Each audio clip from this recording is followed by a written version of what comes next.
Welcome back, guys. I'm Zell, and today we're going to have a discussion about the Hinderer XM-18 slicer.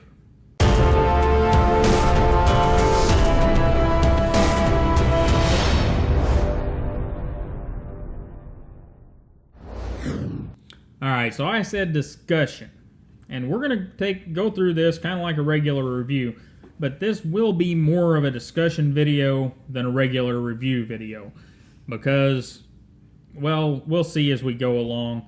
To start with, what we get is Hinderer stuff. We've got a nicely textured piece of G10 on this side. We have a titanium liner back here. We have nice, big, well-machined standoffs. They're kind of the spool design. And got a little bit of jimping right up here. A little bit of jimping on the end of your flipper tab, which is kind of confusing to me, but we'll get into that in a minute. Got some jimping across here. On the back side, full titanium. We do have a cover for wherever you don't have the pocket clip. It is tip up, tip down, right hand only. This one happens to have the biohazard, I forget what to call them little things, but the sleeves for the back spacer, little biohazard models. And we got a standard Hinderer pocket clip. Rolling it around to the top, we can see that the knife is well centered, and we got some more jimping right across here, and a big old slab S35VN in there. And our closed length is 4.77 inches, handle thickness of 0.539, and a closed height of 1.49. So not a small knife. It also weighs about 5.5 ounces. So not a light knife. But there are some reasons for that. And let's get some size comparison out of the way.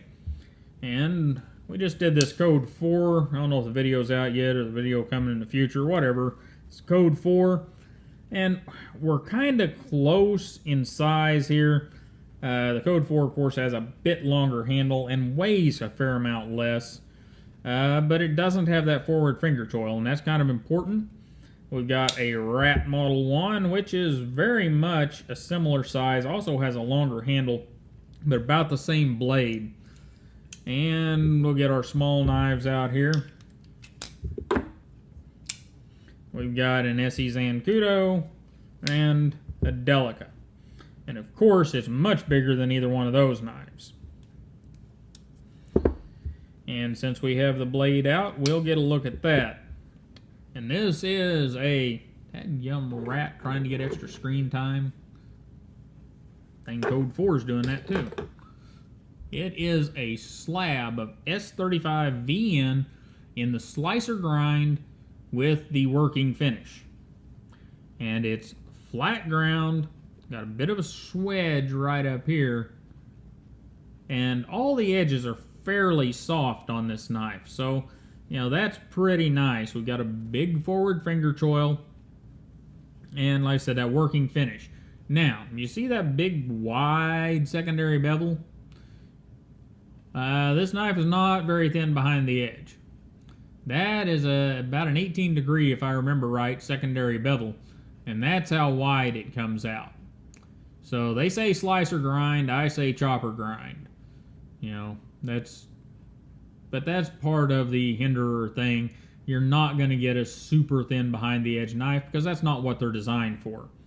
They really, I know a lot of people use them for EDC knives, but they really aren't designed for that. And our blade is just under 3.5 inches long, with an edge length of right around 3 inches once you take out for the forward finger choil, and a blade stock thickness of 4.3 millimeters or 0.169. So kind of a thick blade stock, not much thicker than many customs anymore, and even some you're higher in production, but still kind of thick. And this thing even comes in a fatty. I'm not sure what the blade stock thickness on those are, but I definitely didn't want one. But anyhow, moving on along to our pause and read card, and I'll be right back with you.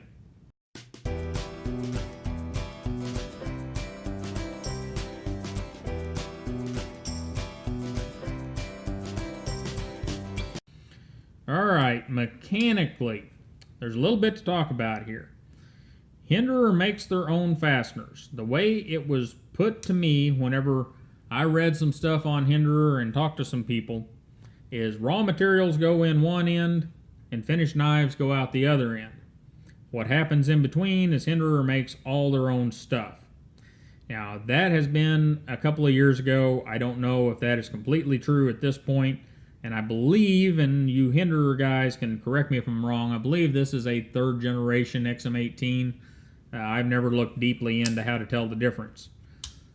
But, so what you end up with is a blade that's running on nylon washers, but it's got a plenty good action. It's not, it's as good as some bearing knives, guys. What did we look at the other day? The Kaiser Flashbang running on bearings, and it's right in there about the same as this guy. And so the action is very good, even though it's running on that nylon. The part of it that makes it a Hinderer and makes it kinda awesome is the fasteners. And we talked about this in a fastener video the other day, but Hinderer, from what I understand, machines their own fasteners. Now, I don't know if they have a screw machine or if they have a mill that's dedicated to fasteners or how they're doing it, but I know that machining your own fasteners is one of the reasons they went to everything in-house, because they wanted consistency so that you could put in those fancy back spacers, change out these sleeves, or whatever, and you still get a knife that centers up properly, pivot that stays where it's supposed to stay, and all those sorts of things. So that is one of the beautiful things about the Hinderer knife. I've had this thing apart lots of times, and it always comes back and comes back centered. It's and has a good action. Except for that one video I did. I don't remember what we were doing in that video, but I had some grit or something down in that pivot, and it just did not work the way it was supposed to. It's kind of funny. I don't remember what the video was, but somebody will know out there. But anyhow, mechanically, these things are extremely good. There's not a fuss mechanically whatsoever. Now, do I wish that Hinderer would step up with the times with the XM-18? Yeah, I kind of do. I do wish that we could get an XM-18 style knife that's less of a first responder knife and more of an EDC knife. Slightly thinner blade stock, slightly thinner titanium, and, possibly running on phosphor bronze bushings or maybe even bearings. I would love to see that. Will we? Probably not, but hey, you can always dream. And now we should probably get into ergonomics, and that's one of the places that the XM-18 shines pretty well for me. You get it in your hand in a normal grip and everything just works. You roll it around here, just works. Get it here, you got that little bit of jimping there, and you can thumb cap it, and you're in good shape. Get it here, you're in good shape. Push cuts, draw cuts, you name it, you're in good shape. And you've got that forward finger choil to choke up and do some detail work. And that works extremely well too. Now, our flipper tab. This is something that if you've never had a Hinderer is going to drive you nuts. That flipper tab has no jimping back there, but that is sharp. Not sharp, but if you're the kind that sits around and plays with your knife a lot, it's kind of pointy. And whenever you flip the knife, your index finger falls right on that jimping. And the jimping is not big and nasty, but fall on it enough times and you will have jimping marks on the end of your index finger. Now, another thing is this guy works just fine if you want to flick it out with your thumb. I'm not real good at it, but it will work just fine. And we have one of the beautiful things with a Hinderer knife is the lock bar does not have this crazy amount of tension that you get with some custom knives these days. I mean, it is easy to unlock. That's one reason that Hinderer has, and you can't barely see it down in there, that lock bar stabilizer. Now, I know a lot of companies have lock bar stabilizers anymore, but most of the time it's because, hey, Hinderer did it, so we better do it too. In this case, and the reason Hinderer did it is because it's kind of necessary, because as easy as that lock bar is to push over, it would be very easy to overspring or run it too far out and get it sprung, whatever you want to say, and get it goofed up. And and there's our lockup as well. And it locks up, what, 35-40%. And guys, it's a Hinderer. It is locked solid. And continuing with the Hinderer design philosophy, the reason we have thumb studs, besides being able to open the knife, is they are your blade stops. Now, you do have a blade stop of sorts here, but what you end up with is that blade held in between these two thumb studs and that stop pin. And that helps. These help to stabilize the blade laterally, as well as stop it against the scales from moving any further back. And that just lends to that stability you get out of this knife whenever it's adjusted properly. And it also lends you stability whenever the knife gets out of adjustment. Right now, it's tight. There's no play in any direction, and it still flips like it was on bearings. So, now to the discussion part. Is a Hinderer these days worth $425? Yes. It is worth the asking price. And the reason it's worth the asking price isn't by comparing it to other knives. There are a lot of other knives, a lot of production knives out there that match the XM-18 for everything it can do and are built pretty close to as well. But whenever you buy a Hinderer, it used to be a Strider, but Strider's quit production now, and some of these other tactical knives, you're buying a precision-built piece of equipment. Hinderer goes to the trouble to machine their own fasteners. They give you lots of options anymore. They got all kinds of crazy backspacers. But that's what you're paying for. You're paying for the fact that whenever you buy a Hinderer, they took raw materials in one end and they built you a knife and sent it out the other end. And it's a beautiful thing, and I do believe that it is worth the price of entry. Now, there are people that are going to tell you to get the ZT. And I'm not going to argue with those people at all.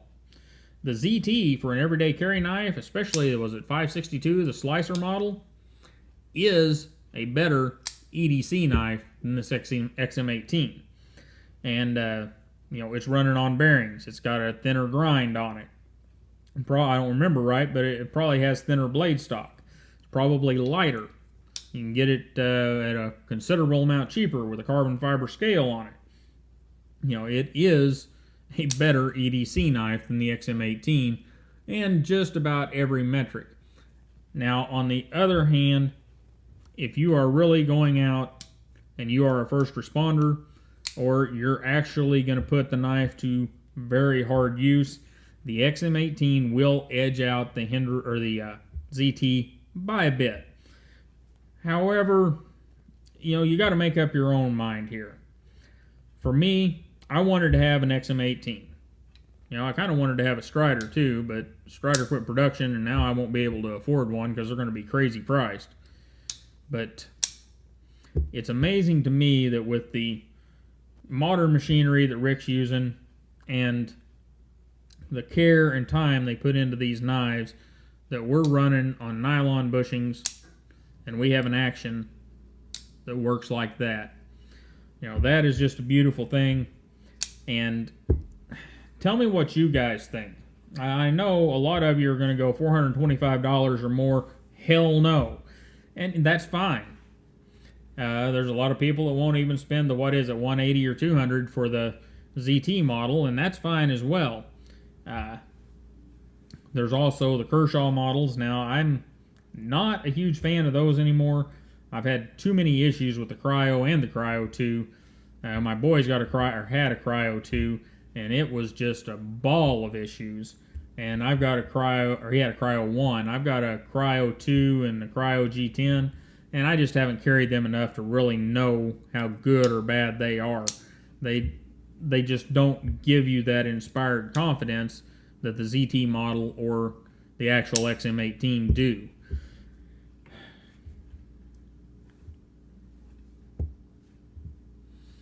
So anyhow, guys, give me your opinions, or don't give them to me, share your opinions in the comments about the XM-18, and yeah, do talk about price if you want to, because they are very high-priced knives, but I really believe that, like with some of the other brands, you're getting your money's worth. It's and Rick has been really good. Hinderer Knives, I should say, has been really good. They have sold these knives at their MSRP for a long time. They have, to my knowledge, unless it's something fancy, they don't raise the price just on demand. Back whenever these things were in huge demand, whenever they came out of Hinderer Knives, they still sold them for MSRP or whatever their wholesale price was. And and that's a beautiful thing and a testament to the company, that they weren't trying to gouge the market. So anyhow, I'm going to shut up now. I think I've said about all I need to say about an XM-18. I like the knife. Is it an everyday carry knife for me anymore? Well, no. Now, I did carry it a lot, and that's one thing we should look at real quick. You see the working finish on it? The bronze there and the working finish on the blade. The reason I got those is because quite often I work in a highly abrasive environment. We'll just put it that way. Lots of abrasives in the air, and I wanted a knife that would not look bad after being in that environment. And this knife has been in that environment a lot, and I don't know about you guys, but I can't really tell any difference from a brand new one. This thing has done quite well. The blade finish is still beautiful. And that back scale, the titanium there, still looks pretty much like it did whenever I got it. So there's a testament to the way they do their working finish and how it wears. Anyhow, you guys have a wonderful day. Don't forget to like, share, and subscribe. And we forgot to put it in the pocket, so we'll do that real quick. Nice save, huh? Well, no, not really, but at least I wasn't a jerk and didn't put it in the pocket for you. And there you go, off the screen. Bring it back on the screen. There we go. It stands up a little bit out of the pocket. It is kind of thick, and it's not one of those that, for whatever reason, if somebody knows the physics behind this, please fill me in. I know it's going to be some kind of big, huge math problem I'm not going to want to do, but it doesn't seem to get caught on things. Now, this clip will, and I don't know why that is either. That's probably another one of those big math problems, but I have had the clip caught a couple of times and had to rebend the clip, but the top of the knife doesn't seem to get caught on things. Now, it is your standard stamped clip, and it will scratch things up if you get it too close to anything. The edges are not softened real well. They are a little bit. So overall, the pocket clip I'm not a huge fan of. I know a bunch of you love these clips, but not really for me, and I don't know why I haven't replaced it with something, but I've carried the knife a lot, so I guess it wasn't that big a deal. But anyhow, we'll try this again. You guys have a wonderful day. Don't forget to like, share, and subscribe. And don't forget to leave your comments on what you think about Hinderer Knives below, and I'll see you next time.